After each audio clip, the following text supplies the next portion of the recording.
Hi guys, welcome to cricket Tamizha. So நம்ம இன்னைக்கு IPL 2024 அடுத்த டீம் பார்க்க போகிறோம். ஸோ அதாவது எஸ்ஆர்ஹெச் டீமோட டாப் 5 பேட்ஸ்மேன்ஸ் பார்க்க போகிறோம். ஸோ அந்த பேட்ஸ்மேன்ஸ் எல்லாமே பார்த்தீங்கன்னா எந்த ஒரு பர்டிகுலர் ஆர்டரும் இல்லை. ஸோ 5 பேர் நல்லா விளையாடக்கூடிய player in IPL 2024 for SRH. So இதுதான் பார்க்க போகிறோம். ஸோ இதில் வந்து இவங்க தான் நல்லா விளையாடுறாங்க, இவங்களோட ஃபேன் நான் அப்படின்லாம் நீங்கள் சொல்லாதீங்க. பிகாஸ் அந்த ஆர்டரில் வந்து நம்ம இன்னும் வீடியோ போடல. ஸோ இன்னும் கூடி சீக்கிரமாகவே அந்த ஆர்டர்லேயுமே போட ஆரம்பிச்சிடுவோம். Okay, so fan based and ஃபேனுக்கு பிடிச்ச பிளேயர்ஸ் அந்த லிஸ்ட்டுமே போடலாம்.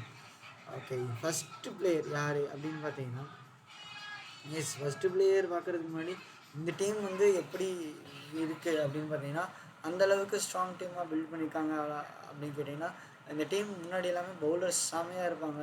ஸோ ஒரு 180 ரன் 120 ரன் அடித்தா கூட ஜெயிச்ச மேட்சஸ் எல்லாமே இருக்குது. பட் இந்த டைம் வந்து பவுலருக்கு அந்த அளவுக்கு கான்சன்ட்ரேட் பண்ணலையோன்னு தான் தோணுது. வேறஸ் பேட்ஸ்மேனை பொறுத்த வரைக்கும் ஓகே, அண்டு பவுலர்ஸ் இன்னும் கொஞ்சம் ஸ்ட்ராங்காக இருந்திருக்கணும். அப்படின்னா ஒரு சூப்பரான டீம் ஒன்று க்ரியேட்டாக இருக்கும். பார்ப்போம் எப்படி பெர்ஃபார்ம் பண்ணுறாங்கன்னு சொல்லிட்டு. அண்டு ஒவ்வொரு டீம்லேயுமே பார்த்திங்கன்னா ஒவ்வொரு பிளேயரோட இண்டிவிஜுவல் பர்ஃபார்மன்ஸ் ரொம்பவுமே முக்கியம். ஸோ அந்த மாதிரி இண்டிவிஜுவலாக விளையாட டீம் ஜெயித்த ஒரு சில மேட்சஸுமே இருக்குது. ஃபார் எஸ்ஆர்ஹெச் மட்டும் இல்லாமல் ஐபிஎல்லே நிறையா பிளேயர்ஸ் வந்து அந்த மாதிரி ஆகி தான் இருக்காங்க. ஸோ வெயிட் பண்ணி பார்க்கலாம் என்ன நடக்குது ஃபார் எஸ்ஆர்ஹெச்ன்னு சொல்லிட்டு. அண்டு ஃபஸ்ட்டு பிளேயர் வந்து கிளாசன். கிளாசன் பற்றி நமக்கு தெரியும், ஒரு south African wicket keeper.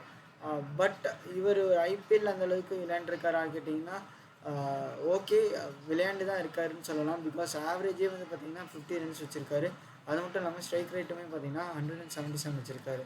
So இது மட்டும் இல்லாமல் 448 ரன்ஸ் அடிச்சிருக்காரு.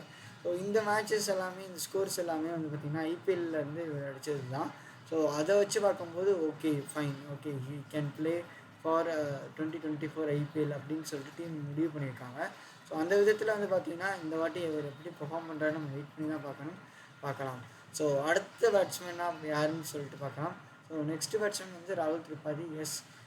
அகெயின் ஒரு யங்ஸ்டர். ஸோ இந்த யங்ஸ்டர் வந்து நல்லா விளையாடுவாரா அப்படின்லாம் கேட்டிங்கன்னா சான்சஸ் இருக்குது. ஸோ இந்த டைமில் வந்து பார்த்திங்கன்னா நம்ம இவரை பற்றி என்னென்னலாமே யோசிக்கணும் அப்படின்னு பார்த்திங்கன்னா, ஒரு ஃபினிஷராக தான் இவர் இருப்பார் அப்படின்னு தான் நம்ம யோசிச்சிருக்கோம். பட் இவரால் ரொம்ப நேரமும் ஆட முடியும், ரொம்ப நிறையா ரன்ஸுமே அடிக்க முடியும்.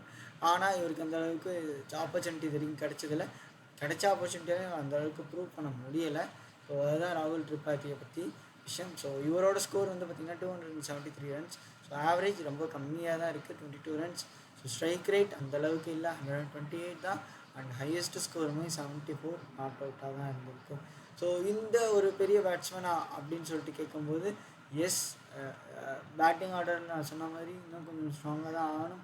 ப்ளஸ் பவுலிங்கும் டிபார்ட்மெண்ட்டும் ஸ்ட்ராங்காக ஆச்சுன்னா தான் கப்பு அவங்க ஈஸியாக அடிக்க முடியும்.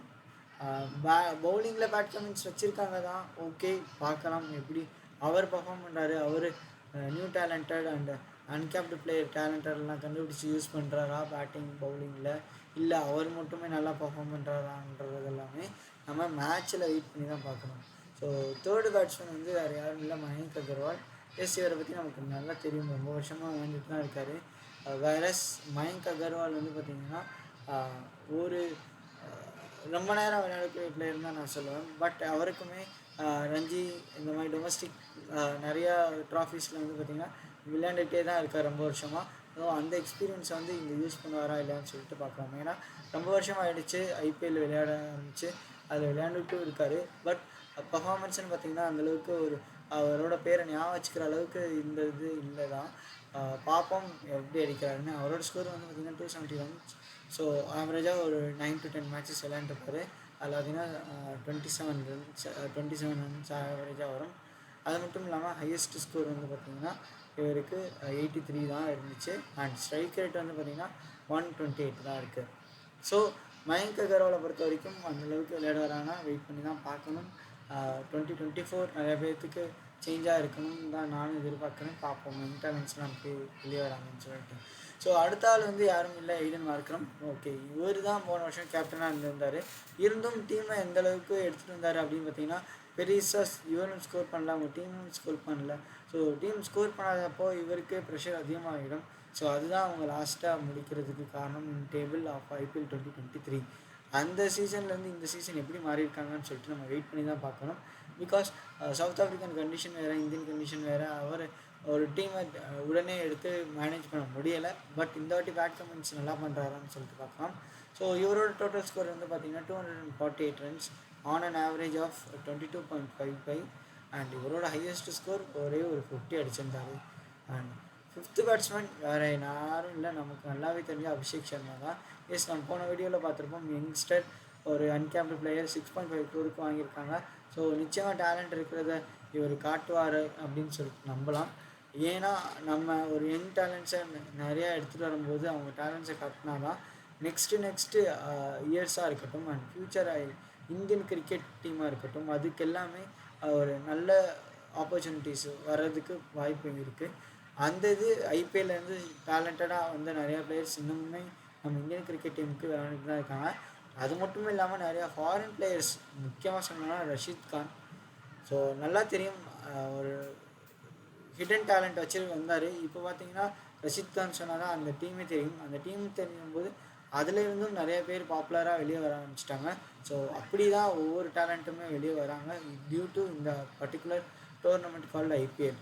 ஐபிஎல் 2024 ரொம்பவுமே ஒரு இம்பார்ட்டண்ட்டான ஒரு ஸ்போர்ட்ஸ் அரினான்னே சொல்லலாம். For the players you can have the talent of extraordinary individuals. So ஒவ்வொருத்தவங்களுக்கு இண்டிவிஜுவல் டேலண்ட்ஸ் நிறையா இருக்குது அப்படின்னும் போது அது இந்த ஐபிஎல்லில் ஈஸியாக வெளியே எடுத்துகிட்டு வராங்க. ஸோ அந்த மாதிரி இருக்கும்போது அபிஷேக் சர்மா மாதிரியான பிளேயர்ஸாக இருக்கட்டும், இல்லை சமீர் ரிஷ்வி மாதிரி இருக்க பிளேயராகட்டும், இவங்க எல்லாருக்கும் ஒரு நல்ல இடம் கிடைச்சிருக்குன்னு தான் சொல்லுவேன். அந்த இடத்த அவங்க எப்படி யூஸ் பண்ணிக்கிறாங்கன்றத நம்ம வெயிட் பண்ணி தான் பார்க்கணும். ஸோ இது வரைக்குமே அவங்க நிறைய பிளேயர்ஸ் வந்து இருக்காங்க தான் ஐபிஎல்லில். அஸ்வின் கூட, ரவிச்சந்திரன் அஸ்வின் கூட இந்த மாதிரி ஐபிஎல்லில் ஸ்டார்ட் பண்ணார் தான் அவரோட கெரியர். எடுத்தோன்னே இன்டர்நேஷ்னல் மேட்ச்சு சான்ஸ் கிடைக்கல. டொமஸ்டிக் மேட்சில் வந்து ரொம்ப பர்ஃபார்மன்ஸும் சூப்பராக இருந்ததில்ல. நேரஸ் தோனிக்கு கீழே சிஎஸ்கேக்காக விளையாட ஆரம்பித்தார்.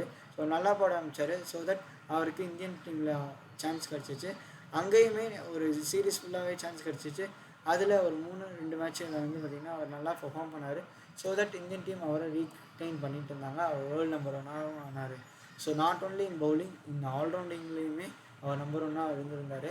ஸோ அதுதான் அவரோட ஹிஸ்ட்ரி. அந்த டேலண்ட்டை வந்து ஷோ பண்ணினது வந்து டியூ டு ஐபிஎல்னால் மட்டும்தான் நான் சொல்லுவேன்.